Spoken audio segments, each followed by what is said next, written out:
twese mu bintu twifuza no kugura ibibanza, kugura amazu, kugura property nkuko mubizi ibintu byitwa real estate. Ariko mwari mubizi ko ushobora kugenda ukakoresha amafaranga yawe ukagura ibintu byose ariko ugasanga baraguhangitse.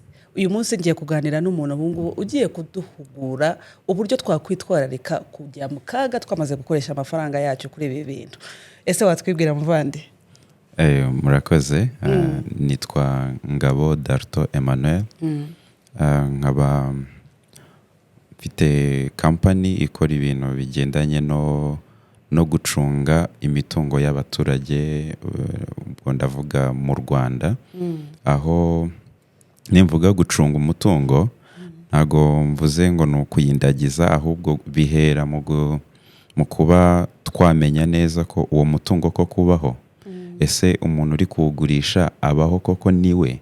Ese umuntu waje gukora mutation cyangwa se ihererekanya bubasha ku mutungo niwe nyawe? Kuko byagiye bigaragara ko amafaranga y'abantu ajya atakara kandi amafaranga aravuna mu by'ukuri. Birababaje ko wakorera amafaranga imyaka 3 ugira ngo uzagure ikibanza cyo guturamo, wajya kubaka bakakubwira ati uri kujyahe. Birababaje rero. Niho hantu twicaye turavuga ati ese iki kibazo gihora muri iyi sector twagikemura gute? Niko twafashe inshingano zo kuvuga ati reka tuhabere rubanda nyamwinshi, aho tureba ese koko ubutaka bubaho. Hari icyo muzi cyitwa UPI. Hari UPI baguhangika, hari abandika ibyangombwa babihimbye.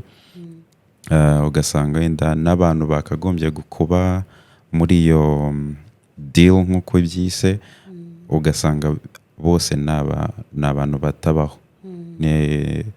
Rero tugerageza gushaka ukuri ku kigendanye n'ahantu ugiye gushyira amafaranga, ariko muri ibi bintu by'imitungo itimukanwa. Ubwo ndavuga ibibanza, amazu, hari imirima yo guhingamo, kumenya ese koko ubu butaka urabuguze koko nibwo?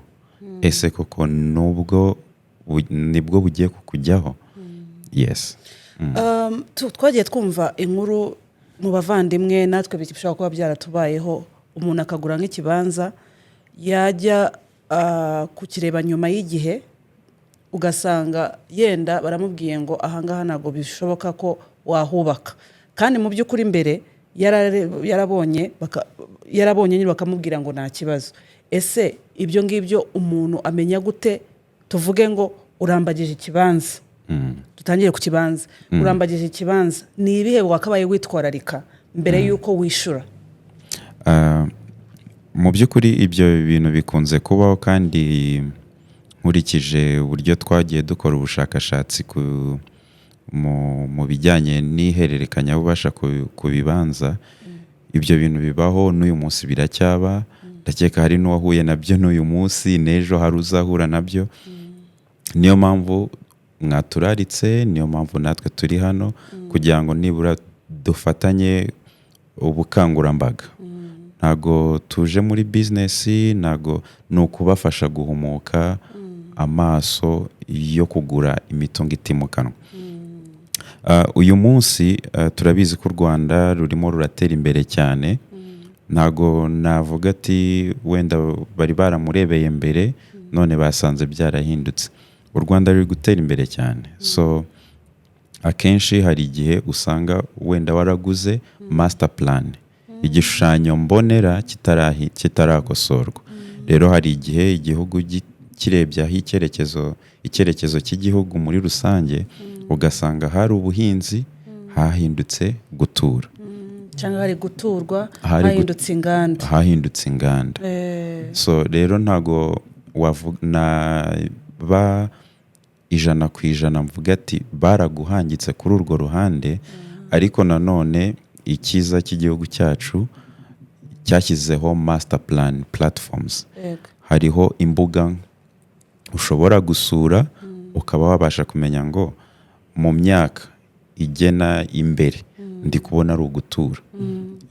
Ibishushanyo mbonera birasa naho byashyizwe hanze uyu munsi. Abantu ntago bikimeze nka kera, ariko n'uyu munsi biragusaba ese wenda ntihuse njya gusobanura kuri iyo ngingo gusa ninde ubundi wakubwiye ngo nta kibazo aho nawe wakagombye kubamo ikibazo ugomba kubaza ngo ninde ubimbwiye ese turabizi ko hari igihe aba ari umukomisiyoneri hari igihe aba ari nyir'umutungo hari igihe nawe ubwawe ushobora kubaza umwavoka hari igihe ushobora kujya kubaza mu kigo gishinzwe ubutaka hari igihe ushobora kubaza umunyamategeko wawe abantu bahari bakurebera ni benshi hari igihe ushobora kubaza umusaveya hari n'igihe nanjye wambaza nk'inshuti n'umuvandimwe ukambwira ati wandebera iyo UPI amakuru yayo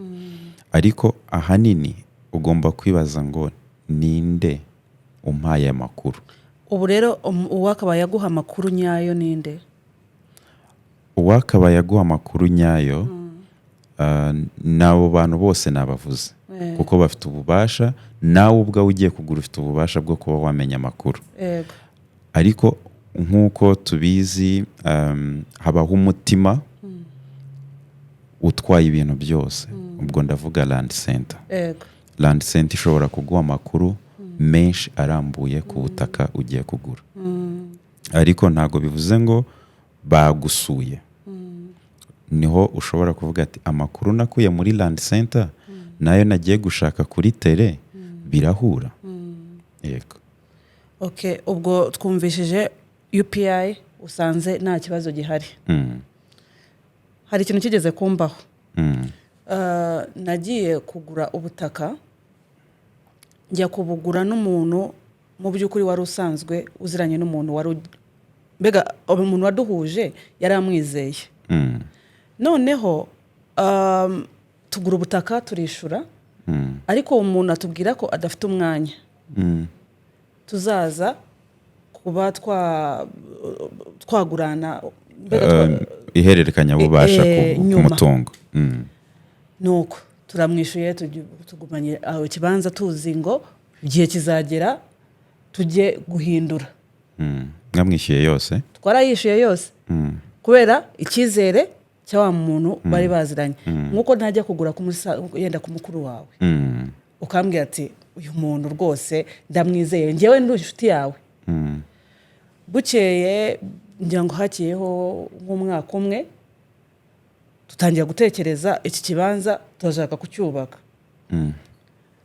dutangira kumushaka rero kugira ngo icyo kibanza akiduhe mu buryo bw'amategeko yuzuye atubwira rero kino kibanza haracyarimo ngo ni ibintu bya site n'uburyo bidusobanuriraga ngo ibintu bya site ngo rero baracyarimo gukatamo aho watweretse hahandi nyine ngo ariko hari yenda bo ku ruhande ngo turagenda babitwarire hamwe bagende bagende noneho buri kimwe bagishyiraho kuri nyiracyo turategereza ikindi gihe kugira ngo hakiyeho andi mezi 6 ubwo niko tumuhamagara turangiye turavuga ngo ahantu harimo ibibazo reka ibyo kuzategereza ngo tuzajye kubaka nuba bizatinda noneho tubona umukiriya avuga ati none se uyu muntu waretse akaba ari we uzagishyiraho ari willing kutwishyura urumva hashize umwaka n'igice yari willing no kudukubira mugiye kugurisha umutungo utari uwanyu muri urabyumva umwe aravuga ati ni mwege nagurishe ni mwege twaguranye namwe murategereza ibibazo byose bibanze bikemuke urumva nibikemuka tuzaza noneho tugire ubwo se tubaye sitaka aho ngaho ntabwo dushoboye kugurisha ntidushoboye kubaka ntidushoboye no kubona amafaranga yayo byaje kurangira nyuma y'imyaka 2 irenga avuga ngo murabizi ubwo abanje aratubwira ngo basi mufate ikindi kibanza tugiye tukireba tukabona nta hantu gihuriye n'icyacu ntabwo kimeze neza ntabwo twacyubakamo birangira adusubije amafaranga twatangiriyeho twamuhaye imyaka 2 bishize so bavandimwe atungutse ntago yungutse cyo koza ikintu nashimira umuryango we hari umwana we kabisa yaje adusaba imbabazi aduha ntabwo navuga ngo yaduhaye andi mafaranga menshi cyane ariko yatwetse ikimenyetso ko kabisa habayeho uburangare bafite ubumuntu ariko iyo bitaza kuba ibyo ngibyo aho kibaza se ubu ndagenda muri koti nta bimenyetso bindi amafaranga twashyize kuri konti ariko asakubwiye ngo ni gutya twari twabivuganye nta nyandiko n'imwe yari muvande urumva ko ushobora kuba nawe wakwisanga mu bintu bimeze nk'ibyo ngibyo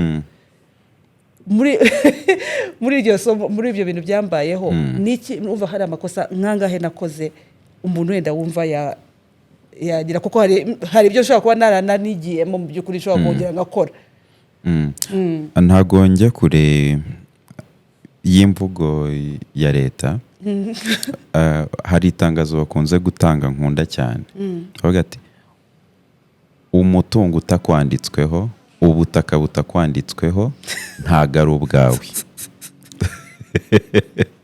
ubwo nubwo waba warabonye amafaranga bayagusubiza ariko ntago bari bagusubije ubutaka kuko si ubwawe niyo mpamvu basubije ya mafaranga nyine n'ubu umuntu bakugiriye nayo bari buyanyeme bari buyakwime kuko ubutaka butakwanditsweho si ubwawe. Ndavugiramo ikindi kibazo gihari nk'uko mwatangiye muvuga ati twaraguze dutegereza ko tuzakora mutation. Haberamo andi makosa aho usanga nyiri umutungo ashobora kugurisha ubwo butaka abantu barenze umwe. Niko byagenze deja urumva kuko ntago uri muri systeme y'igihugu. Njyewe Darton na Fiona tugiye kwa noteri dukoza amasezerano mu mpapuro barana notifiye ubitsa amasezerano.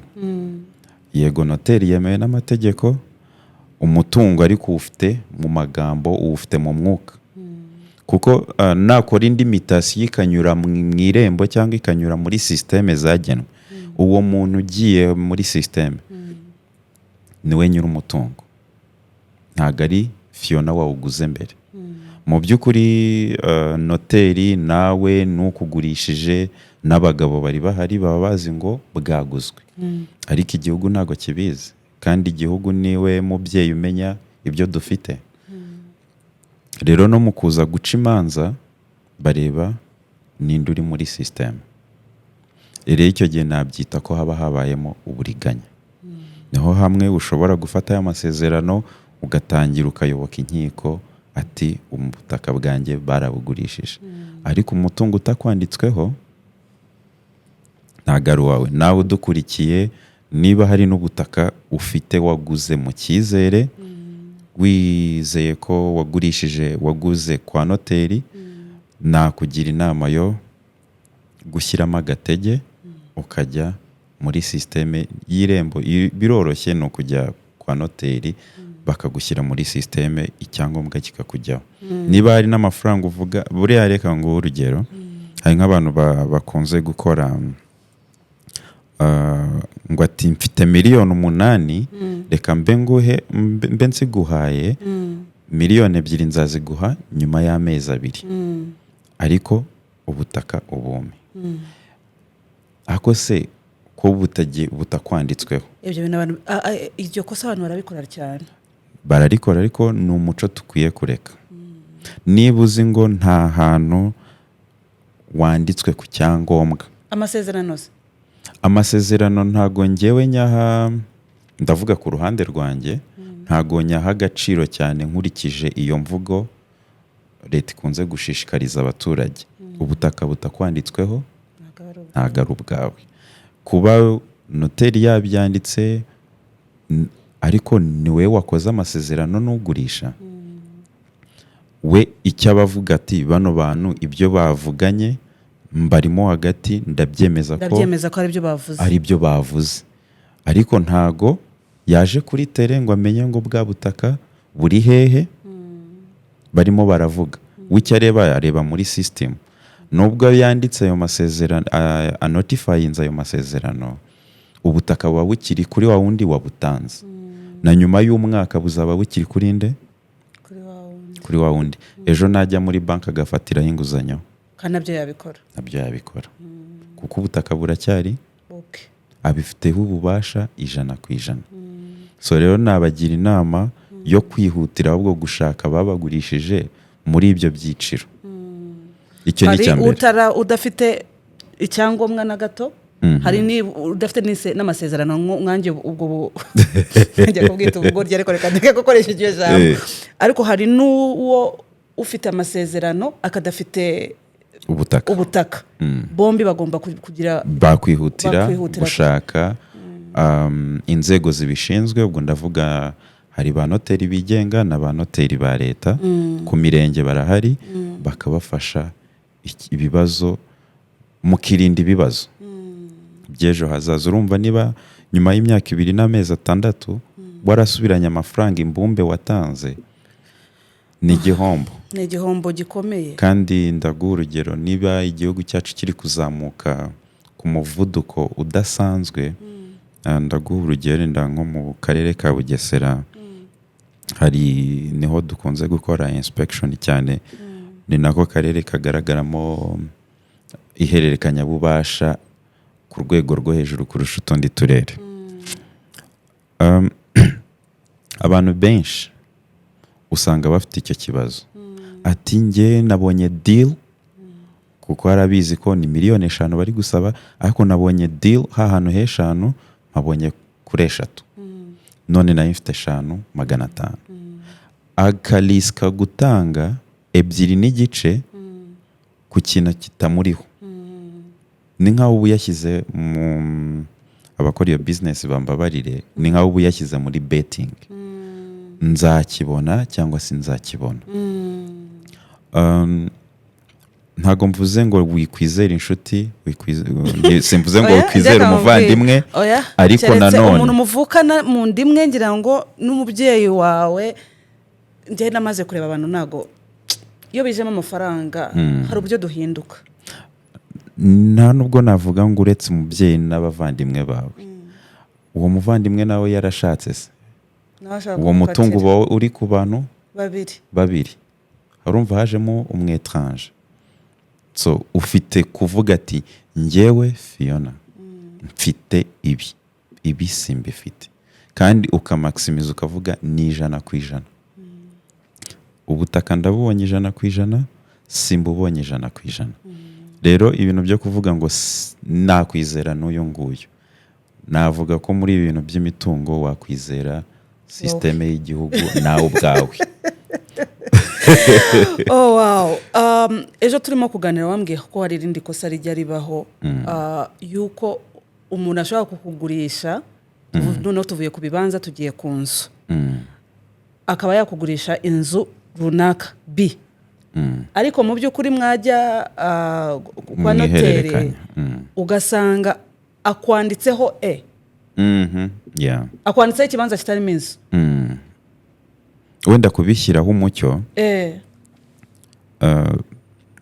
twiha urugero. Ntuye Gacuriro, ntago nzi quartier za Kicukiro, cyakora nibura nzi akarere ka Kicukiro, ako umurenge ntawuzi, akagari ntakuzi, umudugudu ntaguwuzi. Ugiye ku muntu uri kugurisha umutungo we timukanwa, barakubwira ati ndi kugurisha ikibanza A, kirimo n'inzu igeretse 2. Ugashima ukavuga ati 1,500,000 ndazemera. Ariko ku ruhande ahafite naho ikibanza, agusurishije inzu, mugiye kwa noteri, mu kujya guhabwa transfer, mu kujya gukorerwa ihererekanya bubasha, ntaguhaye UPI y'inzu, agukoreye transfer ya UPI y'ikibanza nacyo kimwanditseho.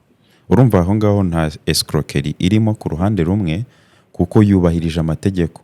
UPI imwanditseho aguhaye.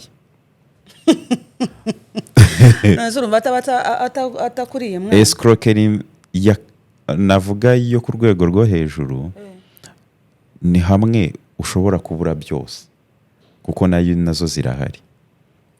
ukabura amafaranga yawe, ukabura n'umutungo ukwandikwaho. Noneho ndi kuvuga muri iyo cadre y'umuntu ushobora kukugurisha umutungo utasuye kuko nawe umwanditseho.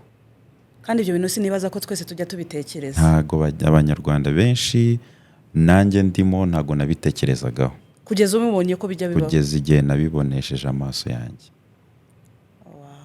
Ni ukuvuga ko waguze i Rwamagana, ninde wakubwiye ko aho hantu bakujyanye uhagaze bakakubwira ati dore ni kuri kariya Kayenzi na hariya n'iriya borne, ninde ukubwira ko aho hantu uri bari kukwereka iyo UPI exactement ko ariyo ugiye gukorerwaho transfer? Kuki utasanga ari mu muringote piyo wamaze gutanga udufaranga twawe wakoreye imyaka ingahe? Wewe ushobora kwishimira ati nabonye ku irembo kwa noteri twagiyeyo ibintu bimwanditsweho, none binyanditsweho. Kumba ari kukugurisha ibindi bintu, ari kukugurisha ahandi hantu. Rero nagira inama abantu nkaho ngaho wabyifatamo ute? Icyo wakabaye ukora? Urumva mu mategeko ariho mpera, mu mategeko wamurega ute? Utaranamurega, reka nibyo kuregana tutarabigiraho. Ni iki wakora kugira ngo wirinde kugera muri iyo situation aho umuntu akugurisha ikintu kitari icyo waguze? Niho hantu rero twanatekerereje natwe, turavuga ati se twafasha iki abanyarwanda?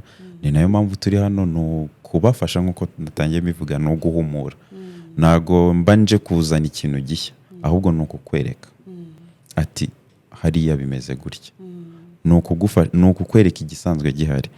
Hari inzego igihugu cyashyizeho, hariho amasysteme arahari, nabagira inama yo kwiga gushakisha amakuru mu buryo bwimbitse. Hari land center, hari n'aba stakeholders, abafatanyabikorwa ba land center, harimo abasaveya buriya nabo bagira amakuru meza, ariko nabwo ukwiye kumenya ngo uyu musaveya ni umunyamwuga. Kuko nawo Dalton, ndashaka kugira ngo nkubwire, nguze ikibanza, ntago mfite ibyo bintu byose, ayo makuru yose sinyafite menshi cyane ngo umenye ngo uyu musaveya bamukura hehe.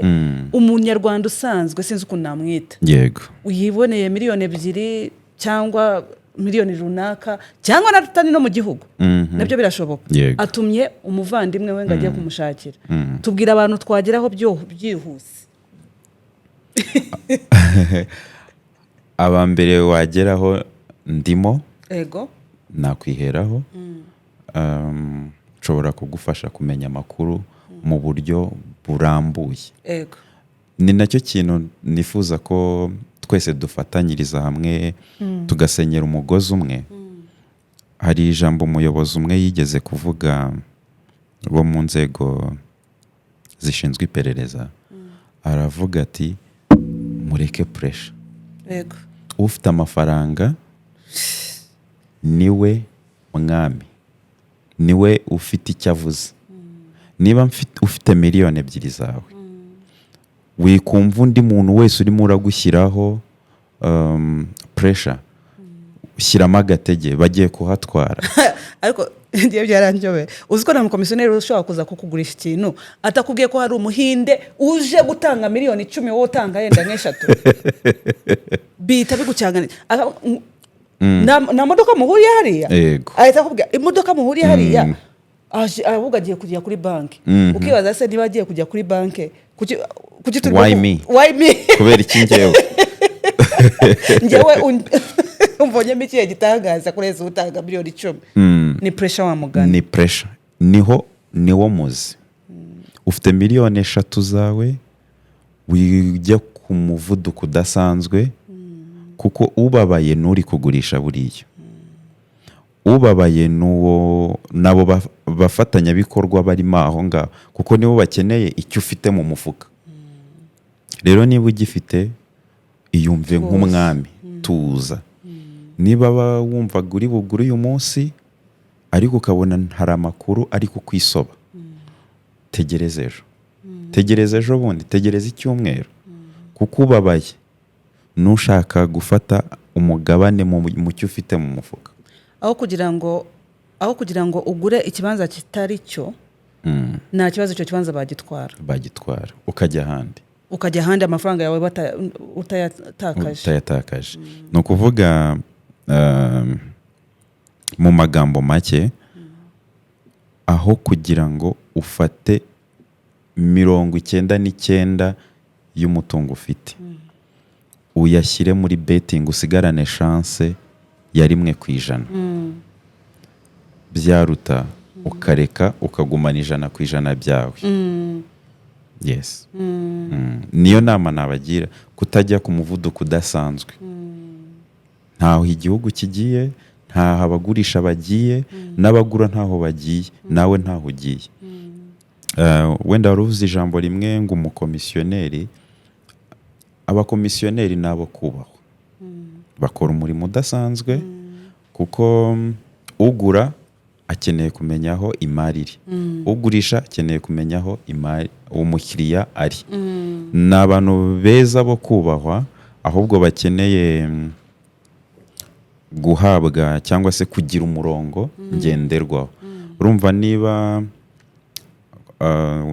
ndabavuganira ku ruhande rumwe kuko ni secteur nayo nabayemo, naranabyize, nagize umugisha wo kubyiga.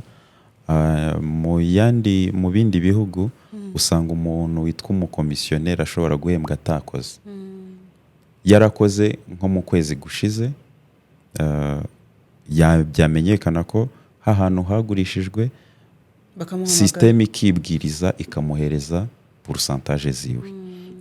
Rero kubera ko wenda tukiri mu buryo bwo gutera imbere, igihugu kiri kwiyubaka, twabonye urugaga rw'abavoka, hariho urugaga rw'abenjeniyeri, hariho urugaga rw'aba land surveyor. Nizera ntashidikanya ko tuzagira na platform y'abakomisiyoneri babigize umwuga, ku buryo ibibazo bahura nabyo byo kwamburwa nabo baramburwa. Ugasanga uyu munsi niba yambuwe, ejo akavuga ati reka nshyiremo imbaraga, ariko uyu munsi nyararane, kuko wenda aracyarimo hagati ukuntu adahabwa agaciro, kandi n'abantu b'agaciro. Rero ntago navuga ngo umukiriya gusa, ugurisha gusa, umukomisiyoneri gusa. Ni abantu twese dukwiye gusenyera umugozi hamwe. Hari igihe ushobora kubeshya umuntu ari ubiguteye. Urumva, niba umweretse ngo urashaka kugura cyane, nawe aragushyiraho pressure nyine. Amafaranga naraye, amafaranga sayejo. Ashobora kugushyiriramo umunyu, agushyiremo umunyu, ugasanga nawe ugiye kuri pressure.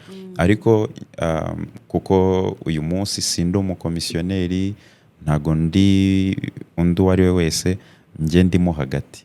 Nahisemo kubamo hagati. Wa mugani watubwira wowe exactly aho uziramo. Wamaye hano akantu, ariko wowe urabizi byanditseho. Tubwire neza, tumaze kumva ibintu, ibyago umuntu ashobora guhura nabyo yatakurikiranye imitungo ye agiye kugura. Wowe uziramo hehe? N'iki wafasha umuntu? Ufasha nde? Umufashiriza kuri angahe? Bimeze biti? None nago okay, aho nziramo ni kubyifuza. Ni kubyifuza. Hari imirongo ushobora kumbonaho ya telefone, email, no kuri ofisi. Dukorera muri Fairview building hafi ya Convention Center. Ntago sinzi ukuntu mu Kinyarwanda twabyita neutral third party, uruhande rudafite aho rubogamiye. Icyo dukora twebwe ni verification. Ni nko gushyira jomeri muri data baguhaye we nk'umukiriya. Twagiye twumva abanoteri ba fake. Babaho. YouTube zirahari, aho ubugenzacyaha bwagiye bubivuga. Ugasanga hari umuntu wigize umukomisiyoneri, hari uwigize umunoteri, hari uwigize umukiriya, bose wa fake kugira ngo babone umukiriya original. Hakabaho ba nyir'umutungo batari bo, hakabaho n'imitungo itabaho, hakabaho noneho n'ikindi kibazo gikomeye, wenda ndakivugira sosiyete nyarwanda iri mu mahanga, ugasanga umuntu yabitse icyangombwa baracyeditinze. Bande urabona dusigaye dufite icyangombwa koranabuhanga, ugasanga baracyeditinze. Urabona ushobora kugiprintinga cyanditseho Ngabo Darto Emmanuel. Noneho kuko Fiona yahaye amafaranga umuntu runaka ngo aze agure, yabona icyangombwa cyanjye agakuraho amazina yanjye, ndavuga nyine mu buryo bwo kweditinga, nta hantu mu mategeko biri. Akabyeditinga kuri noza nkuko wajya mushyira mu mashini bisanzwe. Yes, ugashyira mu mashini agashyiraho amazina ya Fiona, irangamuntu yiwe, akavuga ko ikibanza bakikwanditse, kubera ko udafite umwanya wo kubitekerezaho no kubikurikirana ngo umenye ese bwa butaka koko bwangiyeho.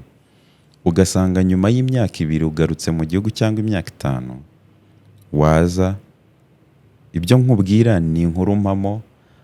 Sosiyete yo muri Amerika benshi nagiye mpura nabo, nagiye mpura n'icyo kibazo, ambwiye ati ariko ubutaka ntago kwanditseho, bwanditse ku muntu witwa gutya.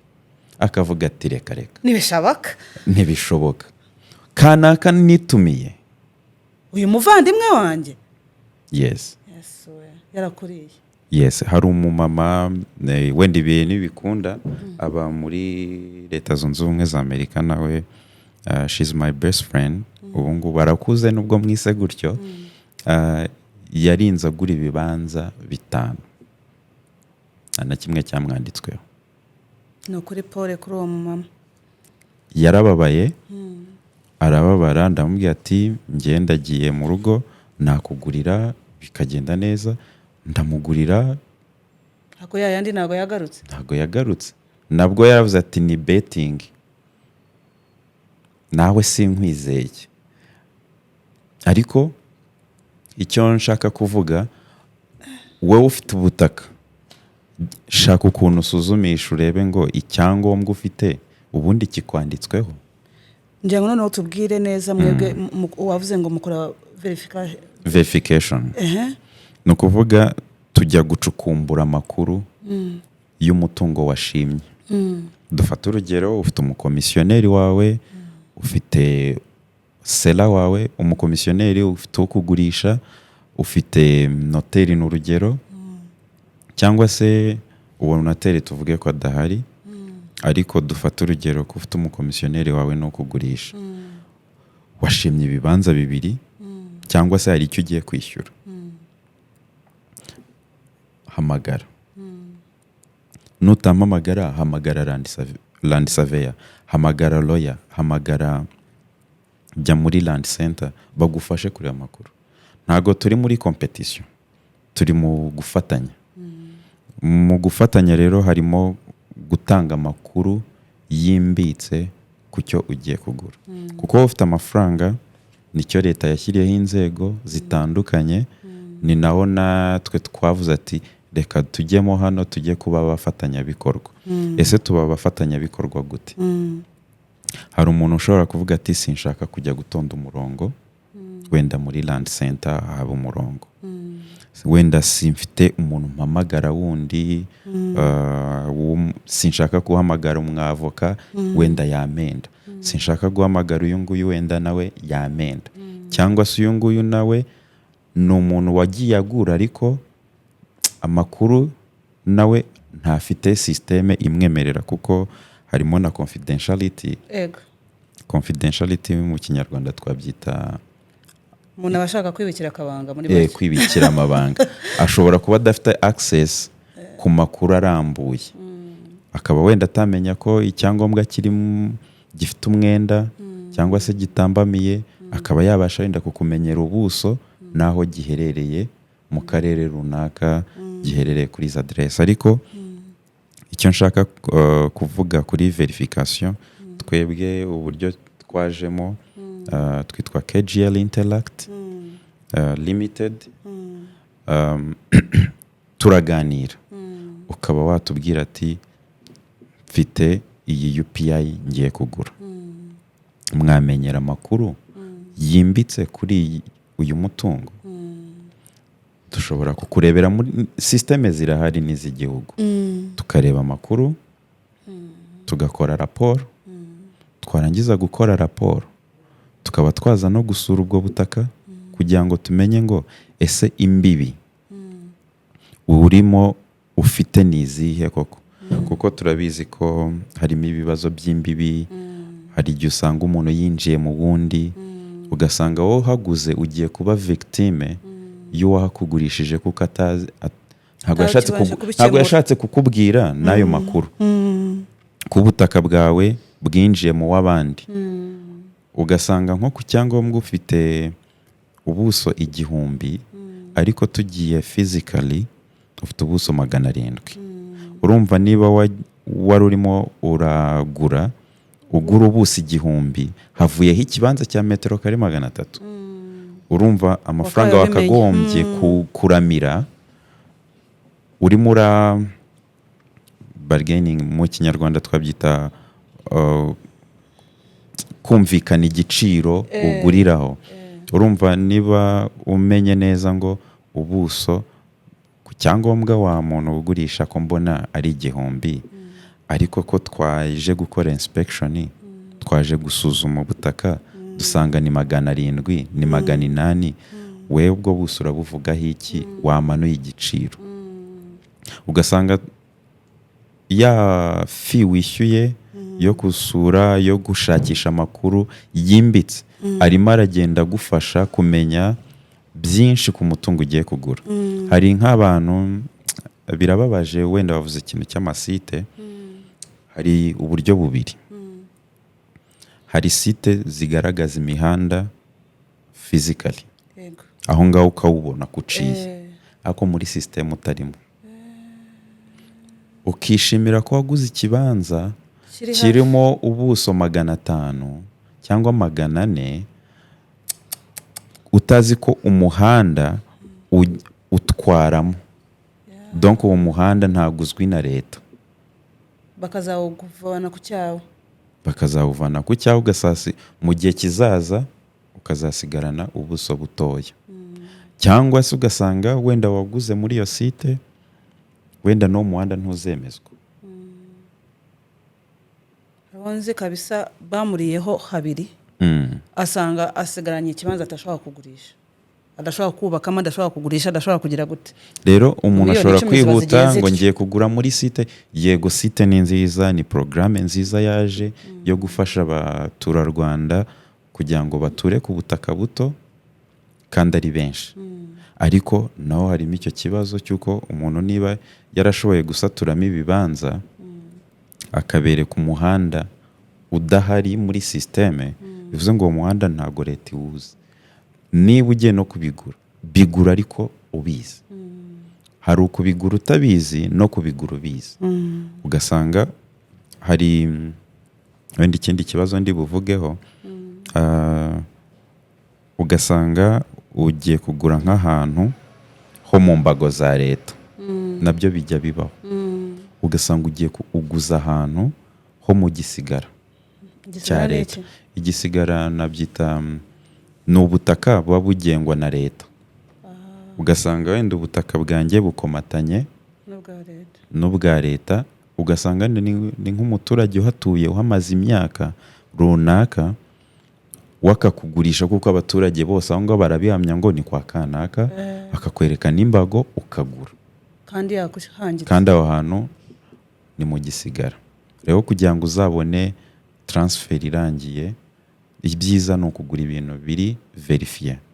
Ese amakuru ndayafite arambuye kuri uyu mutungo ndimo ndagura? Niba nsanze harimo ibibazo, reka nihangane njye n'ahandi naho njye gushakayo andi makuru. Hari n'andi makuru birababaza cyane gusanga ubutaka wabitse uzi ngo uzubaka, hari umuhanda uzanyuramo. Hari sisiteme imwe ushobora kurebamo ugasanga icyangombwa cyanditseho gutura, ariko wajya mu yindi sisiteme ugasanga ni umuhanda. Ibyo bibazo nabyo twagiye duhura. Warebye imwe, warebye ahantu hamwe, iyindi ntabwo wayimenya. Rero biba byiza iyo utuganye cyangwa se ugashaka abandi bantu bagufasha gucukumbura amakuru. Ibaze gusanga ahantu handitsweho gutura, ariko nkuko twabivuze ngo u Rwanda ruri kwihuta, ugasanga ariko muri programme ya 2020 ya 2050 master plan iri kuvuga ngo aho hantu harimo umuhanda. N'uyu munsi ugasanga hamwe urebeye hari ukuntu bakwereka drawings, igishushanyo kurabibona ku cyangombwa, biba bishushanyijeho ukuntu ikibanza giteye. Ariko wajya nko mu yindi system bakakubwira ati ubu butaka buzanyurwamo n'umuhanda metero izi n'izi, cyangwa se bwose buzagenda. Niho hamwe ushobora kujya kugura ku muntu wamaze kumenya icyo kibazo, agahita kugurisha we yihuta, agahita kugurisha byihuse. Ukavuga ati hano hantu hari ndabizi ko iyi karitsiye igura miliyoni 20, bagahita guhera ku 10, agahita gukubitira ku 10. Kavuga ati mbonye umuntu ufite ibibazo, ahimba n'ibibazo kugira ngo ibibazo buriya kugura wumva ibibazo cyane nabyo bigushyira muri emotion. Warangiza ukavuga ati wenda cyamunara bagiye kuyimutereza, arashaka kuramura. Hari ukubwiye ati mfite umuntu bantumye umuti mu Buhinde, kandi umuntu wanjye agomba kuwubona bitarenze uyu iki giki n'iki. Na hari statement zikoreshwa rimwe na rimwe ugasanga sizo wenda nyuma y'igihe, ariko nabwira umuntu wese ujya kurekura amafaranga ye kwitwararika. Na emotion ukuzigabanya. Emotion, urumva amafaranga nabonye wigisha kubika, saving. Kubika hari ukuntu umuntu ashobora kuba ahembwa 500,000 akagenda yigwa mu ijana buri kwezi. Ubwo kugira ngo azagire 5,000,000 bizamutwara igihe kingana igihe kinini. Nabibaze noneho nyuma y'imyaka 3 warigomwe ya mafaranga urayafashe uyashyize ahantu, urimo uragendera kuri emotion, kandi nawe hari ibindi wibujije wigomwe. Nagira inama buri muntu wese wifuza kugura kugana inzego zitandukanye. Hari abikorera nkatwe, hari abakorera leta. Yenda wowe watanga telefone yawe naho bakubona kugira ngo umuntu urimo kutwumva wakenera kukugana nawe yakugana. Ni 0783 ego 02 83 98. Wavuze ngo mwitwa KGL Interact. Niye handi bababona? Dufite office muri Fairview Building, Abazi Convention, ni mu rubavu rwayo rw'iburyo. Ni nyuma n'inzu isa ijya gusa umuhondo, iri nyuma y'iyi nzu bari kurangiza kubaka yitwa Inzovu Mall. Okay. Naho ngaho. Hanyuma umuntu utari mu gihugu akaba kuguhamagara byagorana, ni hunde email turaza kubishiraho ngira ngo kuri noza mu kiganiro. Twabishyiraho mu kiganiro. Mfite nimero yanjye yo muri Amerika ishobora guhamagarwa mu buryo buri international. Ari email, ariko nizera ko tugufite ntabwo tuzabura uburyo communication open. Ariko wenda nagira ikintu nongeraho. Nta kibazo. Kandi mwakoze kudutumira uyu munsi kugira ngo tugire umucyo no kumenya byinshi ku bigendanye no kugura no kugurisha imitungo itimukanwa, cyane cyane ibibanza, amazu. Narangiza nshishikariza buri munyarwanda wese kuba yatugana cyangwa se akagana n'izindi nzego zibishoboye. Ari ingingo ya nyuma wenda nasorezaho impamvu KGL Interact yabayeho, cyangwa se imigabo n'imigambi yayo. Hanini ni ukuverifiya, ni ukureba neza ese umutungo ugiye kugurishwa ni wo nyawo, ufite niwe nyawe. Uretse n'ibyo gusa dukora n'ubucukumbuzi, ese izi metero kare nizo, dukora field inspection, ikindi tukamenya property ownership. Ariko hari n'ikindi kintu kibanze nk'uko mwakivuze, hari abantu baba bari mu mahanga bari hano kavuga ati njyewe none siko ntafite umpagarariye, dushobora kugufasha muri transaction support. Hari na bank dukorana aho ushobora kuba ufite na miliyoni hejuru ya 200 kavuga ati ariko ntago nizeye umutekano w'ayo mafaranga na investment.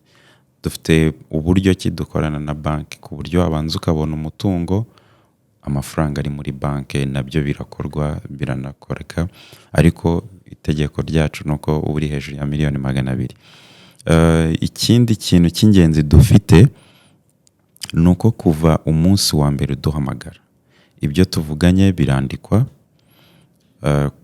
Niba twarasuye kuri tele, niba ufitemo abakomisiyoneri, niba ufite ukugurisha, turagenda tukagukorera raporo y'urugendo rwose. Turabana kuva ku munsi wa mbere kugera ku munsi wa nyuma, hakorwa mutation no kurinda icyangombwa kibonetse cy'ubutaka bwa washakaga kugura.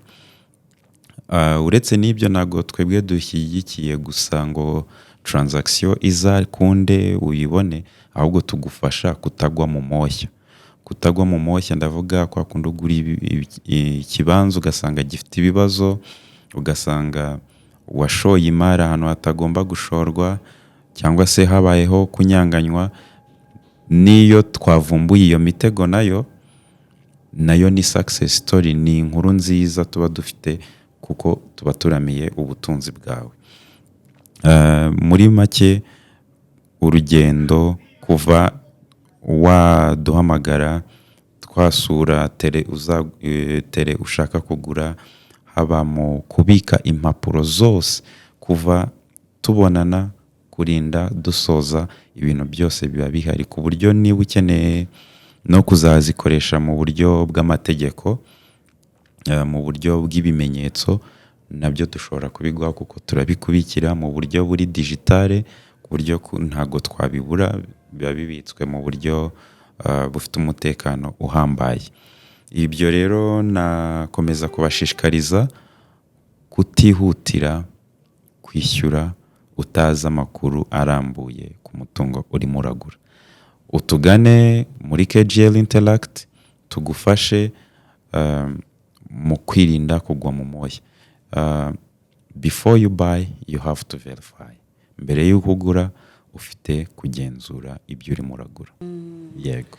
Wow, kabisa ndumva dusobanukiwe birushijeho bino bintu bizaturindira amafaranga yacu tuba twavunikiye cyane mu gihe turimo kugura imitungo itimukanwa. Naho utaha.